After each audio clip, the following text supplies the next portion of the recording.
We shall now find out the guiding principles or the values of the Indian Constitution.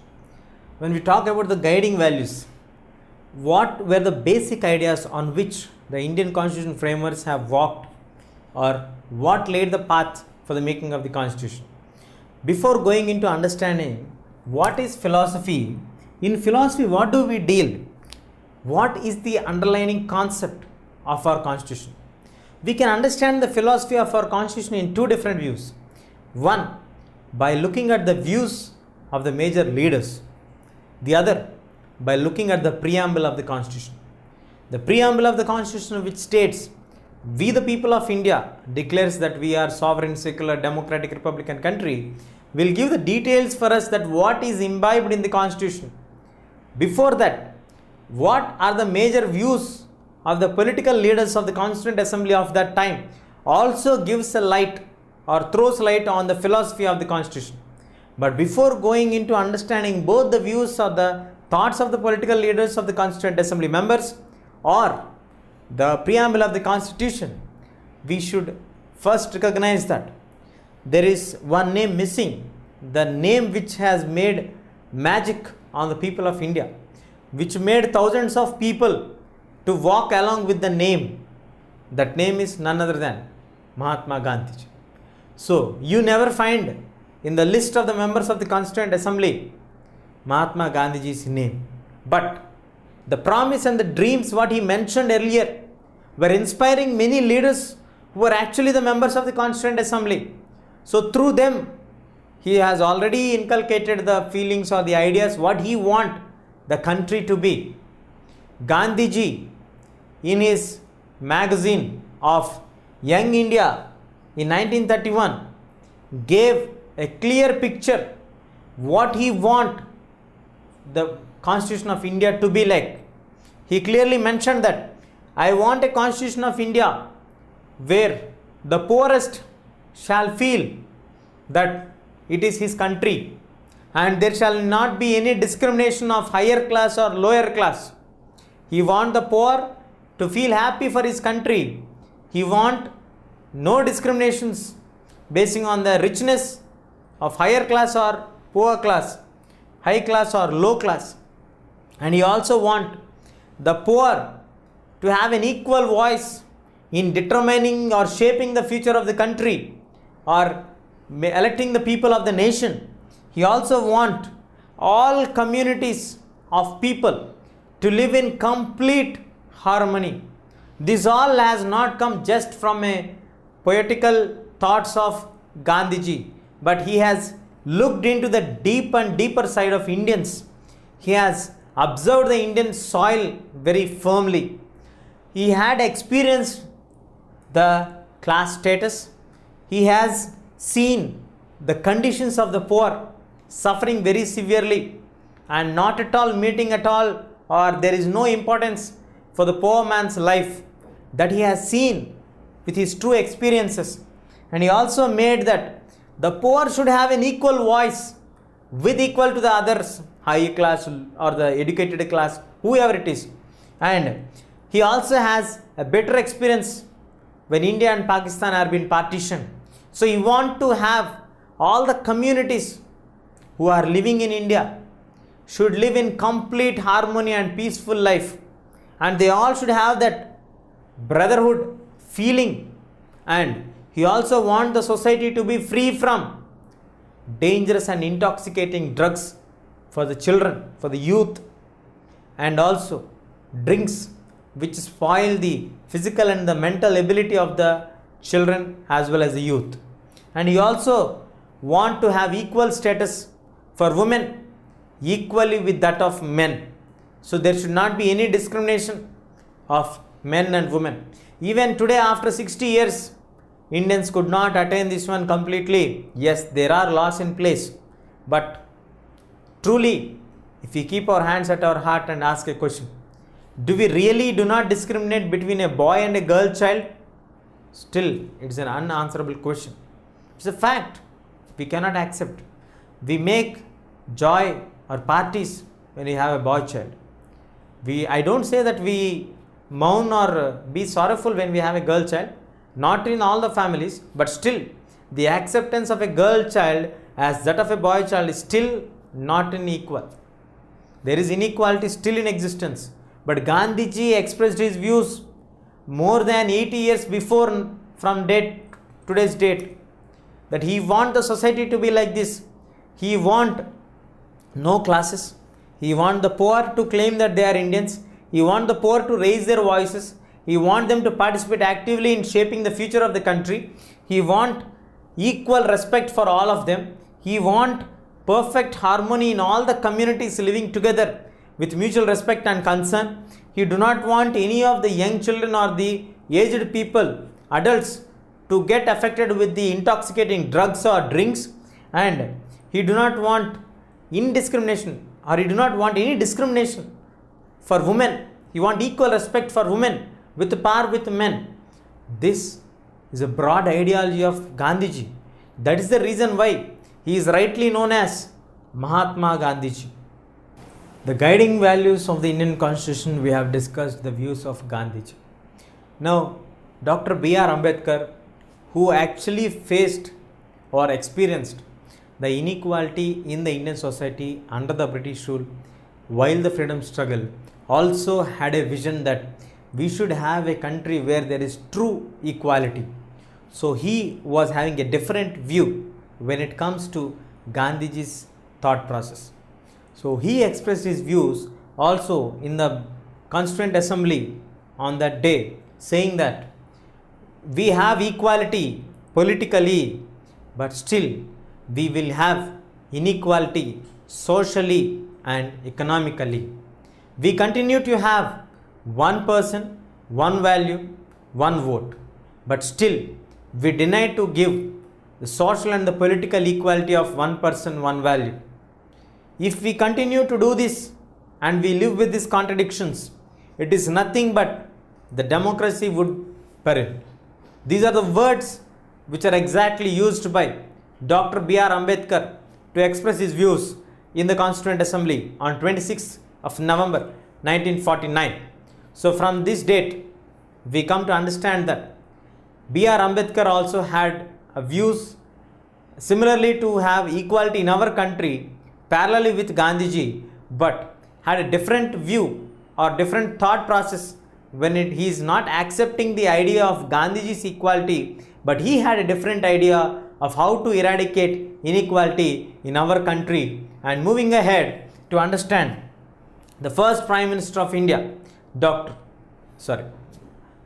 Nehru, who proclaimed that 15th of August 1947, with the midnight stroke, India enters into a new dawn, a freedom country, a free country. We are no more subjects to a foreign ruler. We are citizens of an independent nation. So with this, we enter into a new phase, and with this new phase, we have drafted a new constitution for us.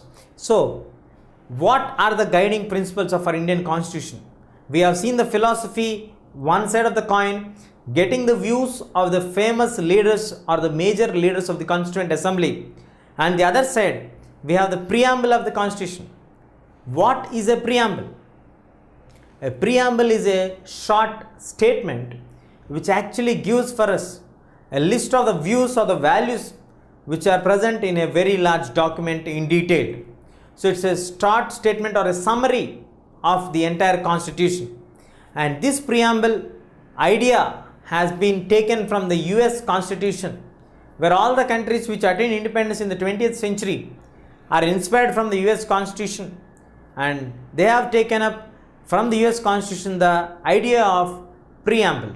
So the preamble of the Indian Constitution has given a clear idea of what a constitution is.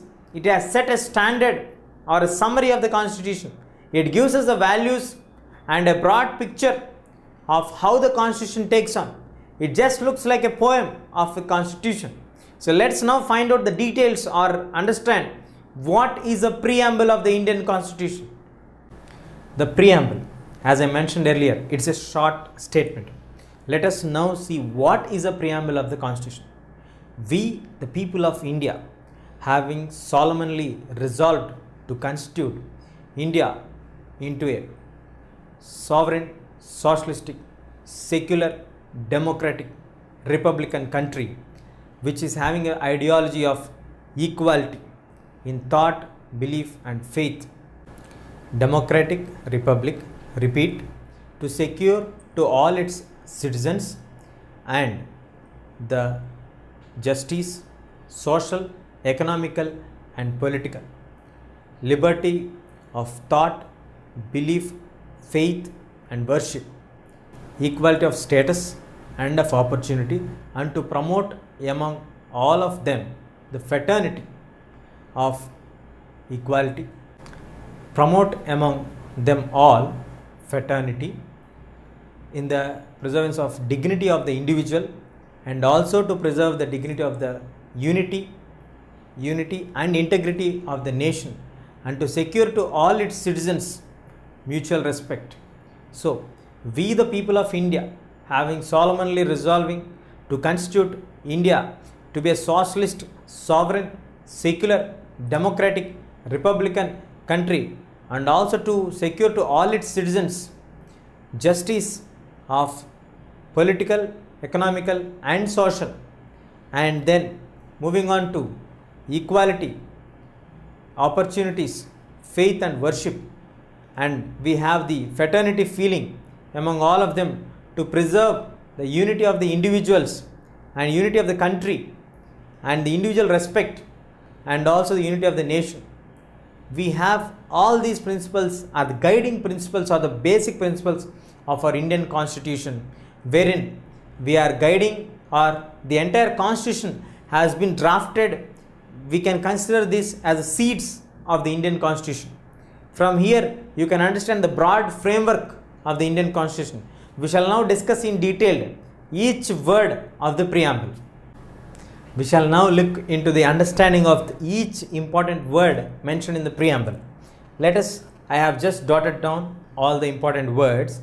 We have 1, 2, 3, 4, 5, 6, 7, 8, 10 important words in our preamble. Let us see one by one in detail. We the people.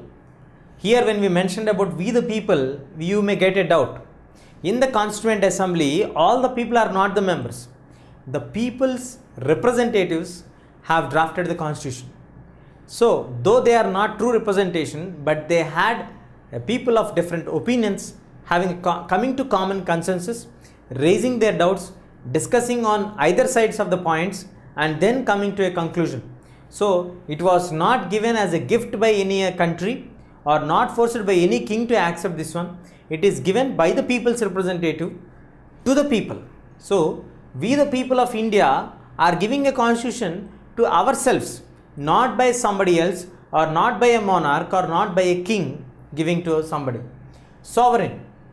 We will not accept any of the external pressures in taking a decision for our country's benefit internally or in the international affairs.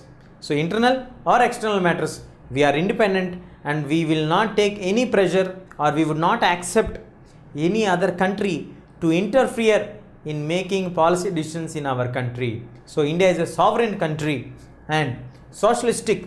The wealth will not be concentrated only in the few hands. It will be rotating from one corner to the other corner and mainly regulated by the government. So no few people will hold the wealth in their hands and be as a neo-rich families in the society. That is for the socialistic. Secular. When it comes to secular, we had a bitterful experiences when India and Pakistan were partitioned. So there would not be any official religion of a state and all religions will have equal respect. And moving on to understand democratic. In India, we have democratic setup where periodical elections will happen. People will have universal adult franchise, the right to vote, irrespective of their caste, color, creed, and they get their free hand to elect their representatives. So that's how the true democracy is set up in our country. Republic. We do not have any hereditary ruler like a king, his son or somebody else taking all the powers. It is the people's representatives who elect the president of our country, who is the head of the nation. So people's representatives are elected through universal adult franchise, who are again not hereditary basis. So we do not have any hereditary ruler.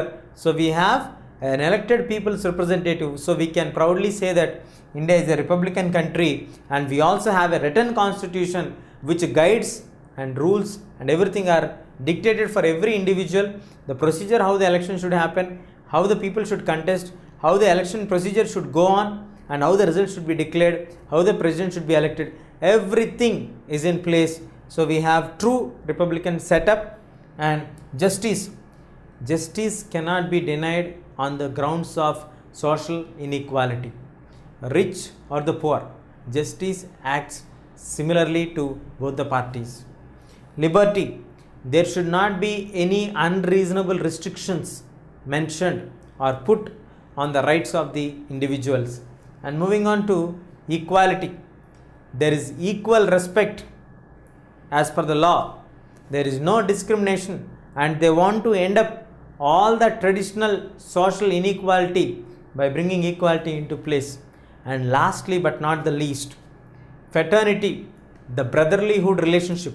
We all have to remember that we all share the same land and we all belong to one family, and we should respect each other mutually so that a country with different communities can live harmoniously. So this is the preamble of the Indian Constitution. If you like this video, please give a thumbs up. Please subscribe to our channel to get more videos on CBSE syllabus.